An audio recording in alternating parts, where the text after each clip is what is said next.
جنگ بدر سے شروع ہو کر پھر غزوہ احد ہے، پھر احزاب ہے، اس طریقے سے اور جنگیں ہیں، فتح مکہ ہے سن 8 میں۔ 6 برس کا یہ 6th phase and final phase of the revolution of محمد صلی اللہ علیہ وسلم، ان مراحل سے گزر کر جاء الحق وزہق الباطل ان الباطل کان زہوقا، جزیرہ نماء عرب پر اللہ کا دین غالب ہو گیا۔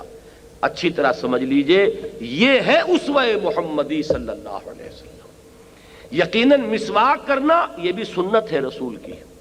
جو شخص مسواک کرتا ہے بجائے برش کے، یہ سمجھتے ہوئے کہ حضور کی سنت یہ ہے، یقیناً اسے اجر و ثواب ملے گا۔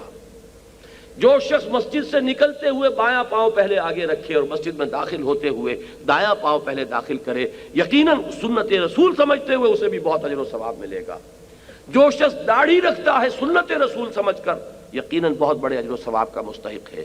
لیکن جان لیجئے اسوہ کہتے ہیں نمونے کو، نمونہ کامل نمونے کو کہتے ہیں۔ پوری شخصیت، پورا وجود، پورا کارنامہ حیات، حضور صلی اللہ علیہ وسلم کی توانائیاں کس کام میں لگی؟ آپ کے شب و روز کس فکر میں گزرتے تھے؟ آپ کی جد و جہد کس رخ پر تھی؟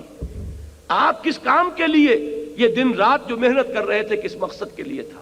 یہ ہے اصل شے کہ بحیثیت کل جب آپ رکھیں گے سیرت محمدی کو، اگر آپ صلی اللہ علیہ وسلم کوئی ایک گوشہ لیں گے، کوئی ایک پہلو لیں گے، وہ بھی مبارک ہے، لیکن یہ ہے کہ بحیثیت کل ان ٹوٹیلٹی حضور صلی اللہ علیہ وسلم کا اسوہ کیا ہے؟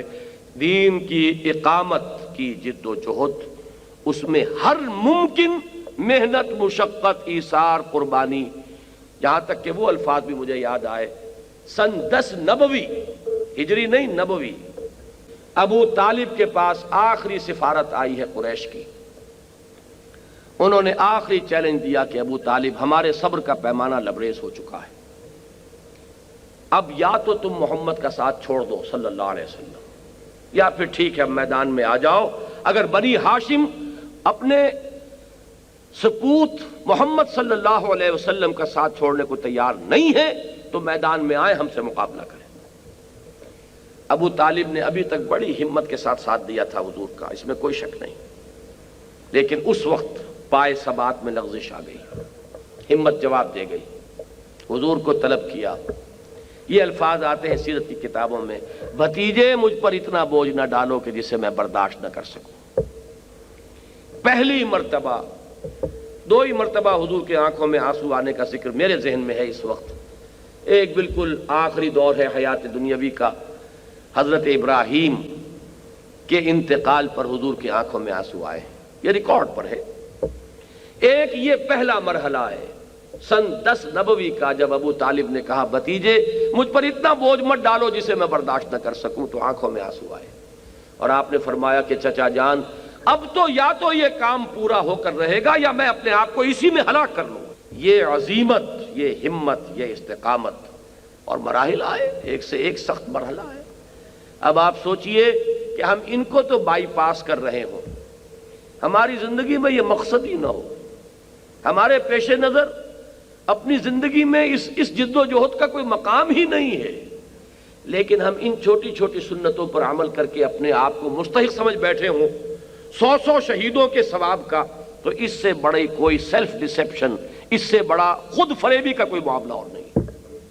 ہاں اس سنت کو جو شخص تازہ کرے کہ اللہ کے دین کے لیے جینا ہے اور مرنا ہے، قل ان صلاتی و نسکی و محیایا و مماتی للہ رب العالمین، جو اس سنت کو تازہ کرے کہ اللہ کے دین کے غلبے کی جد و جہد اسی رخ پر کرنی ہے جس رخ پر محمد رسول اللہ نے کی ہے صلی اللہ علیہ وسلم، اگر اللہ تعالیٰ اسے استقامت عطا فرمائے گا تو یقیناً حضور کے اس قول مبارک کے مطابق اسے 100 شہیدوں کا ثواب ملے۔ ہم نام لیتے ہیں صرف اور بدنام کرتے ہیں اسلام کو، ہم نعرہ لگاتے ہیں اسلام کا اور اپنے عمل سے در حقیقت اسلام کی ذلت اور رسوائی کا سامان فراہم کرتے ہیں۔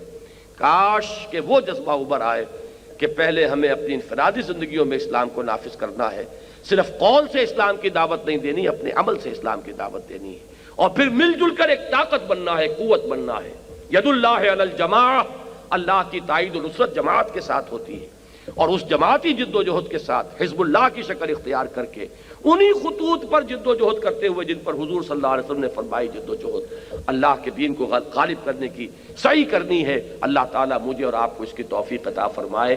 اگر یہ کسی درجے میں یہ جذبہ اندر ابھرے تب تو یہ سمجھیے کہ واقعتاً سیرت النبی کا سننا سنانا بیان کرنا اس کی محفل منعقد کرنا بہت مبارک بہت مفید.